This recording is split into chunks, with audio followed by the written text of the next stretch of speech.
কয়েকটা AC bus লাগানো হয়েছে, নতুন সংযোজন কক্সবাজার এক্সপ্রেস এবং পর্যটন এক্সপ্রেস। সব কিছুই আপনাদের মাঝে তুলে ধরবো, থাকবেন অবশ্যই আমার সাথে।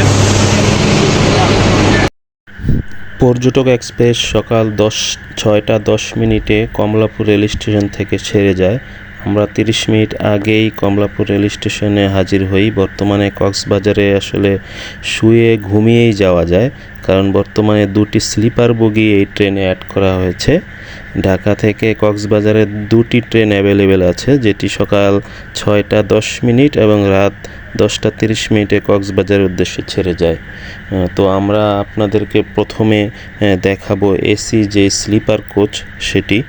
চলুন তাহলে আমরা দেখি আগে।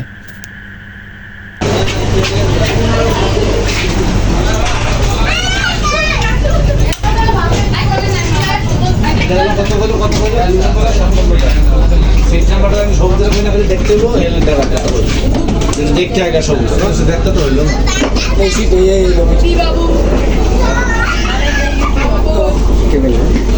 এটা হলো কেবিন নাকি? ভালোই তো স্পেস। একটা সিট, নিচে একটা সিট।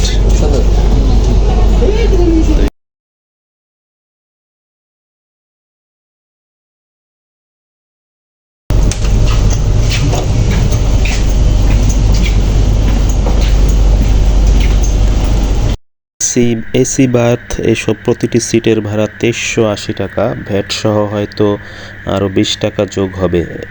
অনলাইনে এবং স্টেশনের কাউন্টারে এসব টিকিট পেয়ে যাবেন।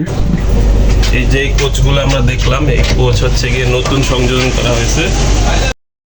যথাসময়ে পর্যটক এক্সপ্রেস কক্সবাজারের উদ্দেশ্যে রওনা হলো। পরবর্তী স্টেশন ঢাকা বিমানবন্দর। কক্সবাজারের এই ট্রেনগুলি ঢাকা থেকে বিমানবন্দর স্টপেজ দিয়ে একেবারে চট্টগ্রাম রেল স্টেশনে গিয়ে থামে। এর মধ্যে আসলে আর কোনো স্টপেজ নেই। কক্সবাজারের এসব ট্রেনগুলো ভিআইপিভাবেই যায়। তবে বাংলাদেশের যে ট্রেনের লাইন আমরা সবাই জানি, ট্রেনের লাইন একটা হওয়াতে বারবার এই ক্রসিংয়ে পড়তে হয়। এর কারণেই আসলে ট্রেনের সময়টা অনেক বেশি লেগে যায়। এই ক্রসিং যদি না থাকতো তাহলে আসলে এত সময় লাগতো না আসলে আমাদের দেশে। তো দেখতে দেখতে আসলে আমরা বিমানবন্দরে চলে আসছি।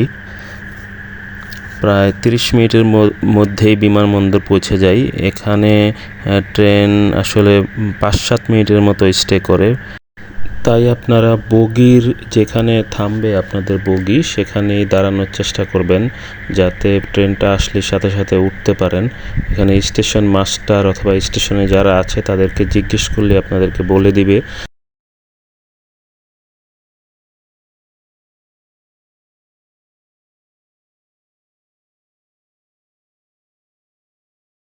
এই বগিটা হচ্ছে এসি স্নিগ্ধা এবং এসব সিটের ভাড়া 1325 টাকা এবং নন এসি যেসব চেয়ার আছে, শোভন চেয়ার, তার ভাড়া 695 টাকা। তবে এর ভিতরে আপনার যদি অনলাইনে কাটেন তাহলে অবশ্যই 20 টাকা এর সাথে ট্যাক্স অ্যাড হবে।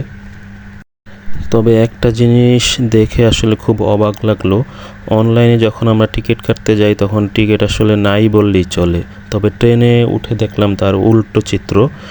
প্রায় বেশিরভাগ সিটই খালি, কেমন যেন আসলে বাংলাদেশ বিমানের মতো মনে হচ্ছে। কারণ বিমানে দেখবেন অনেক সময় যাত্রী নেই কিন্তু অনলাইনে টিকিট নেই, অনলাইনে টিকিট পাওয়া যায় না কিন্তু আবার বিমান খালি যায়। কক্সবাজারের এই ট্রেনগুলো কোরিয়ান বগি ব্যবহার করা হয়েছে এবং উড়োজাহাজের মতো বায়ো টয়লেট ব্যবহার করা হয়েছে। সব কিছুই আসলে পরিষ্কার দেখা যাচ্ছে, টিস্যু দেওয়া আছে, আয়না দেওয়া আছে। তো আমরা ট্রাই করব এগুলা সব কিছু পরিষ্কার রাখার জন্য।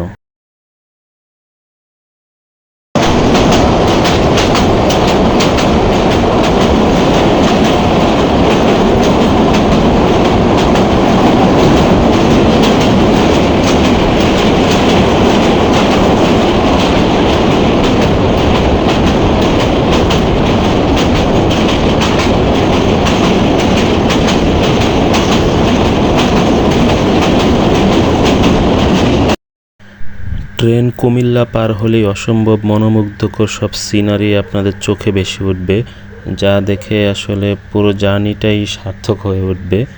আমার কাছে আসলে এই সিনারিগুলোই খুব ভালো লেগেছে।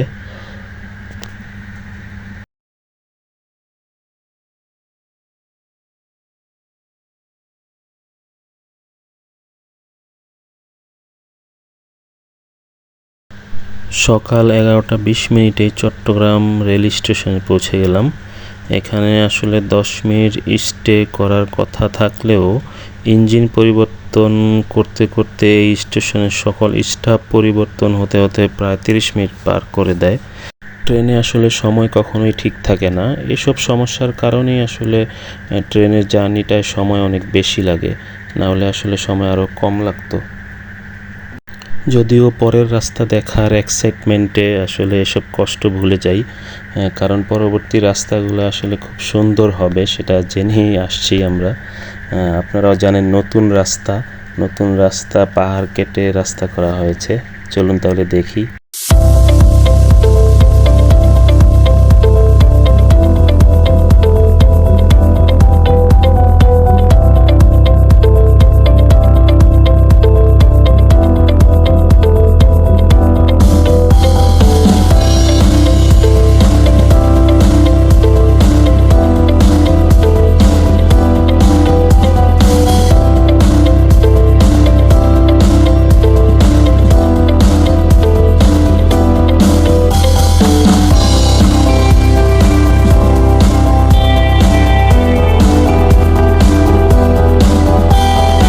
নতুন রাস্তা দেখে আসলে এই রাস্তার ম্যাক্সিমাম স্পিড হয় 55 কিলোমিটার, না হলে আসলে সময় আরও কম লাগতো। যাই হোক, আমরা আসলে যথাসময়েই কক্সবাজার পৌঁছাবো এই আশায় আছি, এবং আমরা ঠিক বিকাল 3:30 কক্সবাজারে পৌঁছে যাই। আর একটু স্পিডে চললে এবং চট্টগ্রামে যদি এত সময় না ব্যয় হতো তাহলে আসলে আরও তাড়াতাড়ি পৌঁছে যাওয়া যায়। এই যে ট্রেনটা 3:30 আসলো, দুপুর 3:30, এই ট্রেনটাই আসলে ঢাকার উদ্দেশ্যে রাত 8টা বাজে ছেড়ে যাবে এখান থেকে। নামার পরেই এখানে অটো ভাড়ার একটা স্ক্যামের মধ্যে পড়তে হবে আপনাদের, কারণ সুগন্ধা বিচের মেইন রাস্তায় যাওয়ার জন্য এখান থেকে 200 টাকা ভাড়া চাইবে, কিন্তু এখানে ভাড়া মাত্র 20 রুপি করে পার পারসন যদি আপনারা আলাদাভাবে যেতে চান, মানে শেয়ারে যেতে চান। তাই আসলে অবশ্যই মূলামূলি করে নেবেন, অটো ড্রাইভাররা আপনাদের পিছুই ছাড়বে না। এসে আবার হোটেলের নামও জিজ্ঞেস করবে, কেননা হোটেলে যদি আপনাদেরকে নিয়ে যেতে পারে এবং হোটেলে যদি একটি রুম নিয়ে দিতে পারে তাহলে অবশ্যই হোটেল মালিক থেকেও তারা কিছু কমিশন পাবে। এই কারণে আসলে আপনাদের পিছু ছাড়বে না। আর যারা হোটেল আগে থেকেই বুকিং করে গেছেন তারা আসলে হোটেলের সামনেই যেতে পারবেন। সেক্ষেত্রে ভাড়া বার্গেনিং করে নিতে হবে। ভাড়া 100 রুপির বেশি হয় না এখান থেকে, রাস্তা একদম অল্প জায়গা। যাই হোক, আমরা একটি অটোতে করে আমাদের হোটেলে চলে যাই। আজকের ভিডিওটি এই পর্যন্তই।